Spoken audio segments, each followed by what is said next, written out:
Adel Osman's sporting life suddenly treads a line between two countries. Until the overthrow of the Assad regime in Syria, his ultimate dream was to play for Sweden, after arriving here as a refugee 10 years ago. A decade in which he was twice asked to play for Syria and twice said no. I refused because the national team represented the dictator who has now left the land. I said no with all respect to those who have represented the Syria team, but for me it was personal. Born in Latakia, Adel's career was interrupted by the journey to Sweden as a teenager. He now hopes once again to represent his homeland.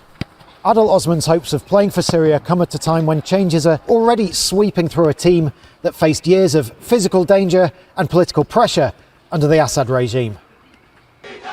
The most immediate change was the disposal of the previous red kit, replaced by a national shirt in green reflecting the changes in Syria's flag. For Adel Osman and his brothers, both changes mean a new relationship with home, after all three made a big success of life as refugees and now citizens. Mohammed Osman is the barber to the Sweden football team and intends to stay. I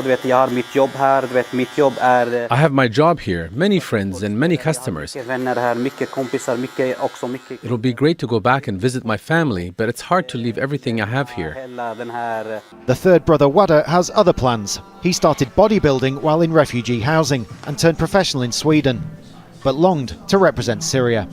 I never think to present any dictator regime or killer regime. So my dream, of course, to go back to Syria. I want as soon as possible to present my Syrian free country right now in all bodybuilding competitions. There was also a fourth brother. Mustafa was imprisoned in Syria and has not been found among those released in the past week. When the regime took him, he'd just got engaged. We believe that he has died in prison, like all of the others. Him. Whatever new lives and new hopes have been born out of Syria's tragedy, some things can never be regained.